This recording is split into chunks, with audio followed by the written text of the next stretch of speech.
ನೋಡಿ, ಇದು ವಸ್ತು ಸಂಗ್ರಹಾಲಯ ಬದಾಮಿಯಲ್ಲಿರ್ತಕ್ಕಂಥದ್ದು. ಈ ರೀತಿ ಹೀಗೆ ವಸ್ತು ಸಂಗ್ರಹಾಲಯದಿಂದ ಈ ರೀತಿ ಮುಂದೆ ದಾರಿ ಇದೆ. ಆ ದಾರಿಯಿಂದ ಹೀಗೆ ಮುಂದೆ ಹೋಗ್ಬೇಕು ನಾವು. ಹೀಗೆ ಮುಂದೆ ಹೋಗ್ತಾ ಇಲ್ಲಿ ಎದುರುಗಡೆಗೆ ಅಗಸ್ತ್ಯ ಲೇಖ ಇದೆ ನೋಡಿ. ಹೀಗೆ ಹೋಗೋದು. ಬನ್ನಿ ಇವಾಗ ಹೋಗೋಣ.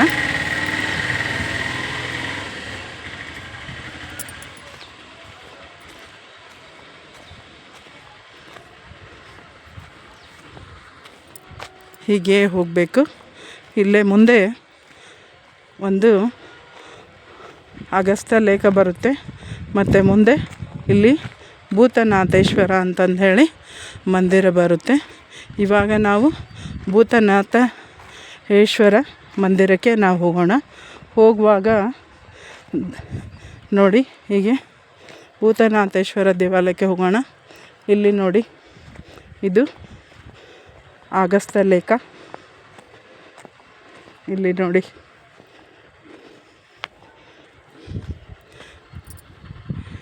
ನೋಡಿ ಈ ರೀತಿಯಲ್ಲಿ ಇರತಕ್ಕಂಥದ್ದು.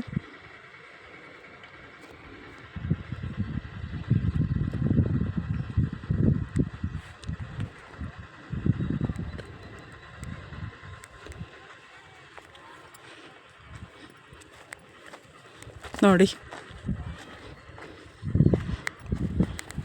ಈ ರೀತಿ ಕಟಂಜನ ಇದೆ. ಇಲ್ಲಿ ಅಗಸ್ತ್ಯ ಲೇಖ ಇದೆಯಲ್ಲ, ಅಲ್ಲಿ ನಾವು ಭೂತನಾಥೇಶ್ವರ ಟೆಂಪಲ್ಗೆ ಹೋಗೋ ದಾರಿಯಲ್ಲಿ ಇಲ್ಲಿ ನೋಡಿ, ಈ ಕಡೆ ಒಂದು ಮಂದಿರ ಇದೆ. ಈ ಮಂದಿರದಲ್ಲಿ ಏನಿದೆ ಅಂತ ನೋಡುವ.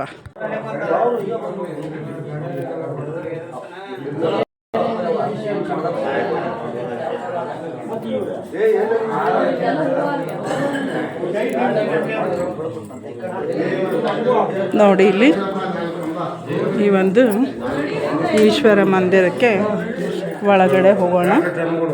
ಇಲ್ಲಿ ಒಳಗಡೆ ಎಲ್ಲ ತುಂಬ ಕತ್ತಲಿದೆ. ಒಳಗಡೆ ಈಶ್ವರನ ಮೂರ್ತಿ ಇದೆ. ಇಲ್ಲಿ ಈಶ್ವರನ ಮೂರ್ತಿ ನಮಗೆ ಪೂರ ಒಳಗಡೆ ಬಂದಾಗ ಈ ರೀತಿಯಲ್ಲಿ ನಾವು ಮೊಬೈಲ್ ಟಾರ್ಚ್ ಹಾಕಿನೇ ನಾವು ನೋಡಬೇಕು. ಆವಾಗ ಮಾತ್ರ ಕಾಣುತ್ತೆ ಅದು. ನೋಡಿ, ಇಲ್ಲಿ ಭೂತನಾಥ ಮಂದಿರ.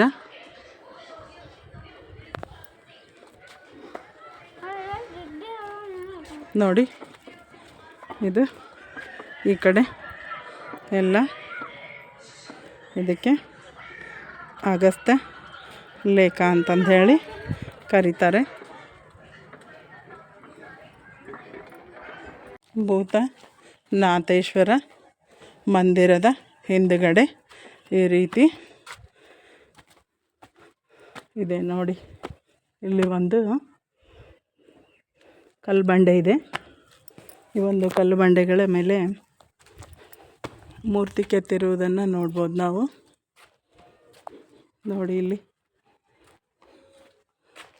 ಈ ರೀತಿಯಾಗಿ ಮೂರ್ತಿಯನ್ನು ಕೆತ್ತಿದ್ದಾರೆ. ಇಲ್ಲಿ ನೋಡಿ, ನರಸಿಂಹ,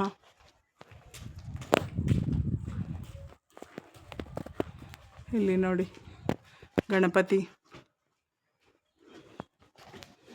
ಇಲ್ಲೆಲ್ಲ ಕಲ್ಲುಗಳ ಮೇಲೆ ಕೆತ್ತನೆಯನ್ನು ನೋಡ್ಬೋದು ನಾವು. ಇಲ್ಲಿ ನೋಡಿ,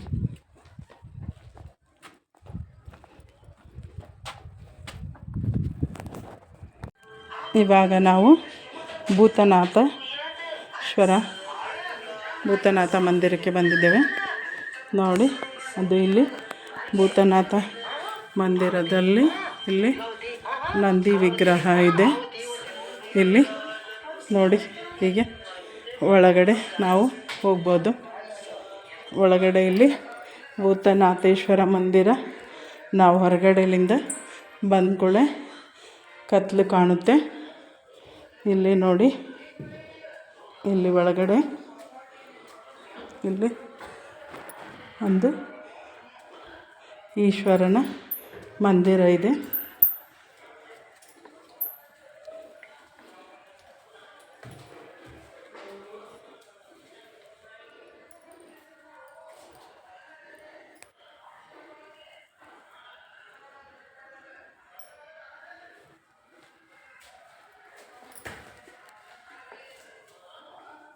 ಈ ರೀತಿಯಲ್ಲಿ ಇಲ್ಲಿ ಒಂದು ಈಶ್ವರನ ಮಂದಿರ ಇದೆ.